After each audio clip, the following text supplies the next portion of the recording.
আসসালামু আলাইকুম রহমতুল্লাহ। প্রিয় শিক্ষার্থীবৃন্দ, আশা করি সবাই ভালো আছেন। আমি আলহামদুলিল্লাহ ভালো আছি। আমার ইউটিউব চ্যানেল এবং ফেসবুক পেজে বাংলা ক্লাসে আপনাদের সবাইকে শুভেচ্ছা এবং স্বাগতম, এবং সবাইকে অভিনন্দন জানাচ্ছি যারা আমার এই ভিডিও দূর দূরান্ত থেকে দেখছেন। ধারাবাহিকভাবে বাংলা ব্যাকরণের আদ্যপান্ত সবই আলোচনা করব ইনশাআল্লাহ। এই জন্য সবার কাছে, ছোট বড় সবার কাছে দোয়া চাচ্ছি যেন আমার যে ভালো উদ্দেশ্য সেটাতে সফল হতে পারি। এই জন্য সবাই দোয়া করবেন। তো শুরু করা যাক। ক্লাস 1 থেকে মাস্টার্স পর্যন্ত বাংলা বিষয়ের আদ্যপান্ত, বাংলা ব্যাকরণের আদ্যপান্ত আমার এই ধারাবাহিক আলোচনায় থাকবে। আর বিশ্ববিদ্যালয়ে যারা কম্পিটিশন করে, ভর্তি পরীক্ষায় যারা অংশগ্রহণ করতে চায়, এরপর বিভিন্ন কলেজে প্রতিযোগিতা পরীক্ষায় অংশগ্রহণ করে, যারা প্রাবন্ধিক, লেখক, গবেষক, সাংবাদিক, প্রত্যেকেরই আমি মনে করি ইনশাআল্লাহ এই ভিডিও থেকে, এই বাংলা ব্যাকরণের আলোচনা থেকে আপনারা ফায়দা নিতে পারবেন। এই জন্য সবার কাছে আবারও দোয়া চাচ্ছি। তো শুরু করা যাক। বাংলা ব্যাকরণ জানতে হলে এর প্রথম যে বেস, সেই বেস থেকে আমাদের শুরু করতে হবে। যেমন আজকের আলোচ্য বিষয় হচ্ছে ধ্বনি, বর্ণ এবং অক্ষর। খুবই সহজ টপিক এবং স্বাভাবিক হিসেবে আমি বলবো সহজ মনে হচ্ছে, কিন্তু আমাদের মধ্যে অনেকের মধ্যে কনফিউশন আছে যে বর্ণ কাকে বলে, অক্ষর কাকে বলে। আমরা বিভিন্ন সময় গুলাই ফেলি, বর্ণকে অক্ষর বলি, আবার অক্ষরকে বর্ণ বলি। কোনটা বর্ণ কোনটা অক্ষর, এই ডিফারেন্সটা আমরা করতে পারি না। এই সন্দেহ কিন্তু আমাদের অনেকের মনে আছে। ইনশাআল্লাহ আজকের এই ক্ষুদ্র আলোচনা থেকে আশা করি বিষয়টি খুবই পরিষ্কার হয়ে যাবে। ধ্বনি কথা যদি আসি, ধ্বনির ডেফিনেশন বা সংজ্ঞা, সেটা হচ্ছে ধ্বনির অ্যাকচুয়ালি ইংরেজি হচ্ছে সাউন্ড, যেটা শব্দ বা আওয়াজ।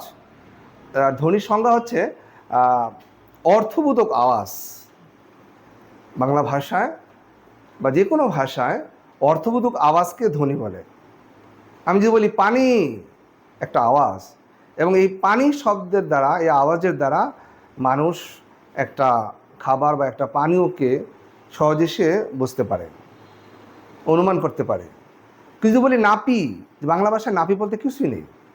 সুতরাং এক বা একাধিক, দুই বা ততোধিক বর্ণ থাকলেই কিন্তু সেটা ধ্বনি হইতে পারে না, শব্দ হইতে পারে না, যদি এটার অর্থ না থাকে।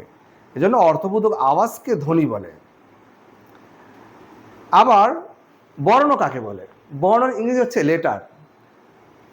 বর্ণ আর অক্ষরের ডিফারেন্স আপনারা সহজে বুঝতে পারবেন যদি এর ইংরেজি ভার্সনটা দেখেন। বর্ণের ইংরেজি হচ্ছে লেটার এবং অক্ষর ইংরেজি হচ্ছে সিলেবল। সুতরাং এখানেই ডিফারেন্স। এটার বঙ্গানুবাদ, মানে ইংরেজির বঙ্গানুবাদ, লেটার বঙ্গানুবাদ যদি করি বর্ণ হয়, সিলেবলের বঙ্গানুবাদ করলে অক্ষর হয়, তাহলে শব্দের অর্থই ডিফারেন্স। সুতরাং এটা সংজ্ঞাও আলাদা হবে, জিনিসটার মধ্যেও পার্থক্য থাকবে। যেমন বর্ণ কাকে বলে, একটু আগে বললাম। ধ্বনি কাকে বলে? মানুষের মুখ নিঃসৃত অর্থবোধক আওয়াজকে ধ্বনি বলে। অনুরূপভাবে বর্ণ কাকে বলে? ধ্বনি লিখিত রূপ, এই যে ক, খ, ধ্বনি লিখিত রূপকে বর্ণ বলে। ইংরেজি যেটাকে লেটার বলা হয়। আমরা ছোটোকাল থেকে শিখে আসছি লেটার, বর্ণমালা। বর্ণমালা হচ্ছে আলফাবেট। আশা করি বিষয়টি পরিষ্কার হয়েছে আপনাদের কাছে। আরেকটি বিষয় হচ্ছে অক্ষর। অক্ষর কাকে বলে? অক্ষর ইংরেজি হচ্ছে সিলেবল।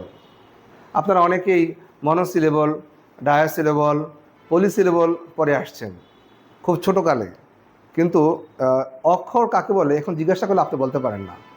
অ্যাকচুয়ালি অক্ষর হচ্ছে মানুষ স্বল্পতম প্রয়াসে, একেবারে ক্ষুদ্রতম চেষ্টায় যার যতটুকু উচ্চারণ করতে পারে, যার নিচে আর পারে না।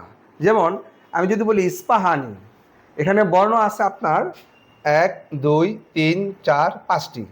এখানে 5টি লেটার আছে, বর্ণ আছে, কিন্তু অক্ষর কয়টি দেখেন। আপনি উচ্চারণ করেন ইস্পাহানি, এটাকে স্লো মোশনে আবার রিপ্লাই করেন ইস পা হা নি, তাহলে অক্ষর হচ্ছে 4টি, বর্ণ কয়টি? 5টি। ই দন্ত স, প, হ, ন। 5টি বর্ণ থাকলেও, 5টি লেটার থাকলেও সিলেবল কিন্তু এখানে আছে অক্ষর কিন্তু আছে 5টি। তাহলে বর্ণ আর অক্ষর কিন্তু এক জিনিস নয়। এটা পার্থক্যটা আশা করি সকলেই বুঝতে পারছেন।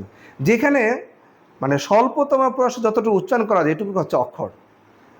ইংরেজি একটা উদাহরণ দিই, যেমন কনফিডেন্স, কনফিডেন্স। অনেকে বলতে পারেন ইংরেজি উদাহরণ কেন? আমরা ইংরেজি ভাষায় এত এক্সপার্ট যে বাংলা ব্যাকরণ বুঝি না, কিন্তু ইংলিশ গ্রামার ঠিকই বুঝি। এই জন্য ইংলিশ গ্রামার দিয়ে যদি বাংলা বুঝতে চাই, আমাদের এই দেশিদের জন্য অনেকটা সহজ হয়। এই জন্য ইংরেজি উদাহরণ নিয়ে আসলাম। কনফিডেন্সে বর্ণ আছে আপনার কয়টি দেখেন? 1 2 3 4 5 6 7 8 9 10টি। 10টি লেটার বা বর্ণ আছে। অক্ষর আছে কয়টি? কনফিডেন্স, উচ্চারণটা খেয়াল করেন, কনফিডেন্স, কনফিডেন্স। এর নিচের উচ্চারণ করতে পারবেন না, তাহলে বলতে হবে কনফিডেন্স, কনফিডেন্স এ বলতে হবে। এ বলতে আমরা বলি না, বলি কনফিডেন্স, কনফিডেন্স। অর্থাৎ যার নিচে আর উচ্চারণ করতে পারবেন না আপনি, তাহলে কনফিডেন্স শব্দটিকে উচ্চারণ করতে হলে কনফিডেন্স। তাহলে এখানে তিনটি অক্ষর আছে, বর্ণ আছে কয়টি? 10টি। আশা করি অক্ষর এবং বর্ণের পার্থক্য সবাই সহজেই এবার বুঝতে পারছেন। ধন্যবাদ সবাইকে সহজেই ধ্বনি, বর্ণ এবং অক্ষরের পার্থক্য বোঝার জন্য।